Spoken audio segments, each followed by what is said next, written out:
Good morning, everybody. Welcome to the Women's Wellness Network. Another beautiful day of living life. Here we have a beautiful guest with us all the way from the UK, Sabrina Hall. How are you this morning? I'm great. Thank you, Tammy, for having me here. It's such a pleasure. I love speaking with other inspiring women, so I'm just really glad to be here. Well, thank you so much. And I know it's not morning for you over there. You're a few hours ahead of us. So Yeah, it's 2 o'clock here today, 2 o'clock right now. I love this part about it too, because it's, we talk to people all over the world and making connections is a beautiful thing. So first of all, well, we already know you're in the UK, so why don't you tell everybody a little bit about who Sabrina is? So I'm in the UK. I'm French. I used to be in London before, and then I moved to Devon with my family, my child, and my husband. And everything has changed in my life when I had my child. I had to look at all the areas of my life, looking at my values, looking at my needs again and desires and all of that, and create a new way of being and feeling and behaving. And with that journey as a mother, I've decided to learn about coaching. And so I studied coaching. I studied neuro-linguistic programming. So my title, is a self-mastery mentor and neuro-linguistic programming coach. And I specialize in helping mothers create more time and more space so they can create more of what they want and reconnect with themselves as the woman, from within. So I'm really passionate about what I do. And as a mother, I know how incredibly important it is to be a great mother, but also, think about what do we need and what do we want as women in this world. Perfect. Well, see, I guess that's probably a lot of issues that have come up in the past for women trying to define that role between being a mother, being a great mother, and remembering who she is. I mean, we kind of all get lost with that. Yeah, it's so interesting, like how, you know, we are pregnant for like 9 months, and then from one day to another, we have this big responsibility. I considered myself as a mother the moment I became pregnant. Um, but when my child was born, that was like a real shock to the system, about, like they don't come with a manual, you know, like you have to kind of like use your intuition and ask around for tips and insights, and it can feel really overwhelming because everyone's got an opinion. And then amongst all of that, which can feel quite overwhelming with the responsibilities that, one of them is you've got to make sure that they stay alive, like you have to make sure that they, not just alive, but, when they're so little, if my only aim was like, just make sure that he's alive, just like do anything. And then it's such a huge responsibility, I think, like how to nourish them emotionally and mentally and physically, and how to bring them up in the world in a way that is as healthy as possible, where they have good values and they are, they can defend themselves and become really independent. And so amongst all of that is how do you not lose yourself, because like I said, from one moment to another, you've got this new job, this new role, and it can feel, I think for a lot of women out there, it can really feel confusing. They get lost. They often say that they can't remember who they are, who they used to be, what makes them happy, what makes them excited, what makes their life like uh, really different, and really alive, that emotion. And it can take a little time for women to find that out and realize, what they need to do to feel more of themselves whilst being great mothers. Yeah, we that's hard to remember once, you get that little baby in your arms and you're so in love and everything's so lovely and wonderful. And then yeah, you get in that protection mode. Oh my gosh, this baby needs to thrive and be the best baby ever. And then we forget, oh, we need to be the best us too at the same time. You said you thought about yourself as a mother right when you began to be pregnant. And that's my opinion also. Like as soon as you're, in that way, things change, and we have to think of ourselves in different roles, in different ways of being. All of our fun stuff doesn't have to stop.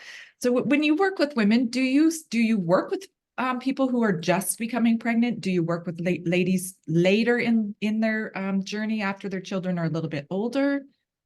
Usually a bit older, so around the age of 5 and upwards, like 5, 6, when kids are going to nursery or primary school. Um, and sorry, like something just popped up in my head as well with like what you shared earlier, and I feel like is that transition from you know not like being a mother all of a sudden, and I think also is trying to work out what your role is and what you need to do. And at the same time, there is also um,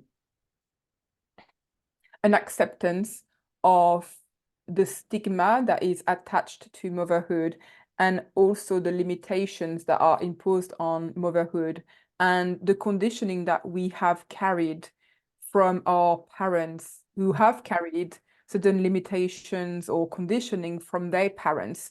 And we kind of usually blindly and unconsciously, adopt certain beliefs that actually are not ours.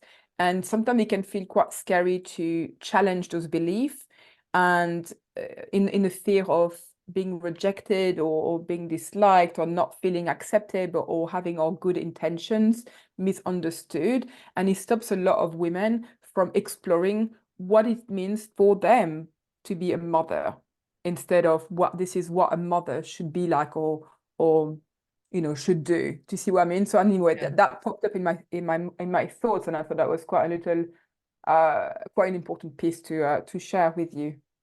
So for your own self, when you were, you become this lovely new mother, you're all excited. And when did you realize that you needed to remember about yourself? Like, was there some kind of event that happened that said, oh my goodness, I'm totally forgetting who Sabrina is? Or Yeah. was it just like a slow roll? Yeah, but it's interesting. I mean, I love that question because I mean, I guess the expectation would be, after motherhood. But actually, I was doing a lot of work on myself before motherhood in reconnecting with myself and understanding who I was as a human. Because I was brought up in a dysfunctional family, my mother was a narcissist. She is still a narcissist. I just don't have any contact with her anymore. And I came out of that relationship with my mother quite damaged and feeling quite low and depressed. And and then a few kind of like traumatic events happen afterwards. And so I spent a long time trying to remember who I was because I was being somebody for her for all my childhood. And actually, some of the patterns that I had in my childhood growing up were very much linked with how I think I should behave for my mother. And so I started that journey after my dad passed away in looking to find out who I was as a person, because there was a lot of things that I had to be for my mom to be accepted, to get her love, to feel part of the family, I suppose. And so that journey started quite a long time ago. But when I became a mother, I refined it even more. So that was another kind of layer of, okay, I started that journey of trying to find out like who I am, putting myself first before being a mother without feeling guilty, because I was told that it is selfish and it's not okay to put yourself first. You have to provide for everybody and everyone, which is quite ironic, really, because my mom, as a narcissist, like her needs had to come first. So it was very confusing messages for me because she would say things and act in a different way. But when I became a mother, this is when I I deepened my relationship with myself. And this is when I got really, really passionate. After my dad passed away, I became really passionate in self-mastery. For me, self-mastery is so key and is at the core of my coaching, my work, but also my life. And I've been practicing it for 20 years. And because I understood that in order for us to have great and healthy relationships with people, with friends, with colleagues, we had to have a really good relationship with ourselves. And so from that, I, I did the work on myself, raised awareness on certain habits or way I was doing things or saying things or behaving when I became a mother. And that helped me reconnect with myself. And in a way, you know, thanks to my child, I managed to do that even better or even more.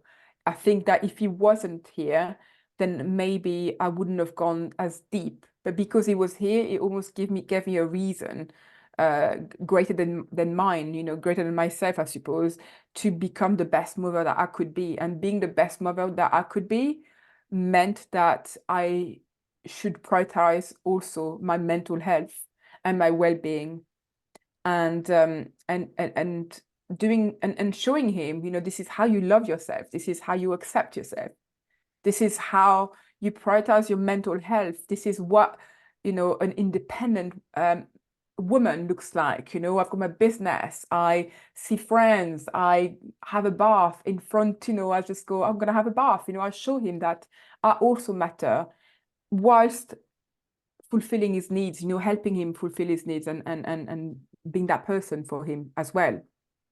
Oh my goodness. Wow. Such a journey. Yes. Having Mm. a mother that's a narcissist, difficult, very difficult to separate our own who we are from that. And yeah, helping ourselves define that. I love the self-mastery piece. I've been working on that. That's kind of my thing also. So important to help us move through everything ultimately. But yeah, those wounds, those deep mother wounds, and having that foresight to not carry it forward, right? That generational, I need to do it differently. I want to be, an actual model of good parenting, of good motherhood, of good relationships. And yeah, you seem to be doing that. Like, as I said, I've watched you a little bit. I've seen a little bit with your son there. And I think it's beautiful. It's a beautiful way that we should all be maybe trying to work towards, because there's still babies still being born, there's still children coming into this world, and we now know more than ever that we are wounded, that we have things we need to take care of ourselves so that we don't continue, the patterns and continue making the world a crazy place. We nurture ourselves, nurture our children, and with the work that you're doing, you're able to nurture other women so that they can also uncover that for themselves, so that they can discover, oh, I'm not my mother. I'm not those wounds. I'm not all that. I'm my own being. I'm Mhm. right. I'm my own person, and I have my own thoughts and feelings and ways that I can do things without feeling guilty about it. So did you have a lot of guilt around trying to at first, be Yeah. selfish? Absolutely. When I realized, that there was stigma attached to motherhood, this is when I kind of realized, oh, okay, so that guilt really is not mine. This is something that, you know, it's almost like embedded in us, in the conditioning, right? And why do we feel guilty? That is, it's so interesting. Why do we feel guilty about putting ourselves first? I mean, I'm asking the question, but I mean, I know the answer, it is the conditioning, it is what we hear, it is on the newspaper, on the magazine, on social, and we can really we are independent people and we are grown-ass women. Like we can choose what we want to add to that label. We can make the label of motherhood the way we want. Do you know what I mean? Like it doesn't have to be the society motherhood label. I choose what motherhood is for me and for my child. And it's time, I think, to rewrite, the story of motherhood and to break the rule book around what a mother should be like or do. But I feel like there's so many mothers around the world that are so scared in exploring that and so scared in voicing what they want and what they dream of and what their desires, because a mother is meant to self-sacrifice until the kids leave the nest. And that's not true. And that's only, doing a lot of damage on the future generations, because we have to think about like, how are our children going to behave when they have a partner and they have children? Is that going to carry on? Do we want our children to self-sacrifice all the time and to put their needs and desires on hold? Because let me tell you, like, all that does is making us feel unfulfilled, depressed, lost, down. And when we are feeling all those emotions on a daily basis, we cannot be the best mother or the best parent. We are going to be short with our kids. We are going to lose our temper because deep down we are craving something else or something more. We'll, be on our phone. We'll try to distract ourselves because of the discomfort that we are feeling on the inside.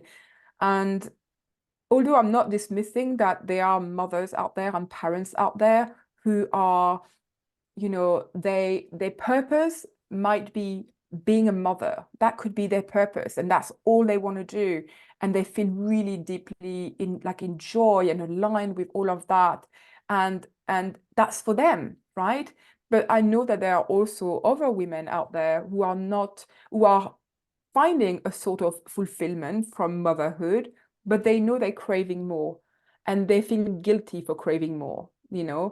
Because I remember that time when I started to feel guilty. I felt like, what is wrong with me? I see so many mothers around me who are dreaming about their babies and motherhood, and they seem to enjoy every bit of motherhood. And I'm like, I really don't like it. Today, I feel like I'm going mad. Like I can't have a breather. I can't even think. Like, what is wrong with me? And the thing is, there was nothing wrong with me. It's just that there were days that I didn't like motherhood. There were days where I really loved it. There were moments during the day that I didn't like and moments during the day that I really fucking love. And also there were times during the day or the week where I was like, I really want to do um something more, something different than being a mother. And I felt guilty for it. I felt like, why is everybody seem to be really happy about being a mother and I am not? And this is also when I started kind of reflecting on those questions and almost like forgetting about what they were doing Right. and remembering or trying to connect with what I wanted to do, you know? There's also, I feel, a lot of guilt for mothers and women around creating more time and creating more space. They want to be seen, and they want to be seen as being strong mothers or capable mothers. And if we're asking for support or asking our partner, can you be with the baby or my child, for like an hour, and then I'll just need to have a bath, or I just want to go for a run. Like, it kind of gives us this feeling that we are not capable to do it on our own, that we have to do it all so we can almost prove ourselves. It comes from an energy of like proving ourselves that we are strong. And we don't need to prove ourselves that we're strong. We know that we're strong. We know that we are very much resourceful and capable women who can achieve greatness. And so we have to get out of that energy of feeling like we're not capable or we're weak if we're asking for support or we're asking to take a break, or not asking to take a break, but like communicating with a partner or communicating with friends, in arranging like childcare options or whatever, it's like we really have to get out of those patterns that are really keeping us stuck and unfulfilled, and overwhelmed as well. Right. Yeah. Like, yeah, remembering to just allow that it's okay. You don't have to be on, on, like, you got to take some downtime too. Otherwise you burn out, even as a Yeah. parent, right? It's a full-time job. And yes, sometimes you need some days off. Sometimes you need a little assistance. And I think now it seems to be globally, we're coming back into community with women's circles, women's groups, women's just support, so that that can happen, so that, we don't have to feel like we're always in charge, because sometimes we need that little bit of downtime to just relax and take that stress off of our shoulders.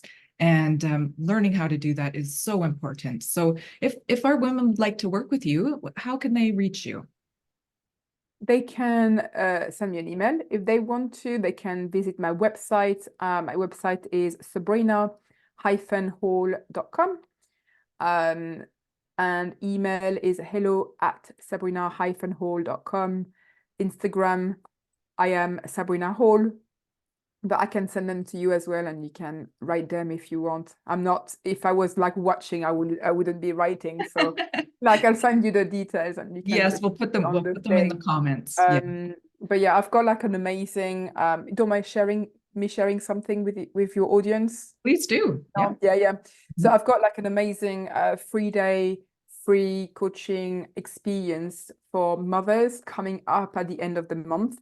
And this is all going to be about choosing yourself. So starting to take the steps towards voicing what you want, what you desire, wanting more time, wanting more joy, wanting more freedom, and starting that process of reconnecting with your voice, reconnecting with who you are, what you want. And this 3-day event is for the mother who is ready to take those steps towards expressing herself to herself and to others as well, without shame, without guilt, and just kind of learning to take like baby steps by baby steps to create a big change in their life. So this is going to be like an amazing like 3-day event with other mothers for free at the end of the month in a private Facebook group as well. And I'm really, really excited about that because, when women come together, just magic happens and you feel really good because you're surrounded with other women who have the same views as you. You don't feel like the odd one out or that people have got different opinions. And it can feel quite lonely for a mother who wants to do more or go beyond motherhood. It can feel quite lonely. And so surrounding yourself with other women who think the same way, who are like-minded, can feel really encouraging and motivating for you to take the steps towards creating little bits of change here and there in your life. So I will send you the details and the website link for that as well. Perfect. Beautiful. Yes. Thank you so much. That's Thank you amazing. so much, Tammy. My goodness. Well, women of the Women's Wellness Network, if you'd like to connect with Sabrina, we will put all of her information into the comments. And as she said, she has a free 3-day event coming up at the end of the month. There's no harm in checking it out. It doesn't hurt, it doesn't cost. And it might enlighten, it might liberate, and it might free your soul a little bit. So thank you so much, Sabrina, for coming today. And I look forward to following you along some more on Facebook. Thank you so much, Tammy, for having me. It was great to share my message. It was great to be with you as well today. Thank you. Wonderful. Thank you. And women of the Women's Wellness Network, until next time, be well.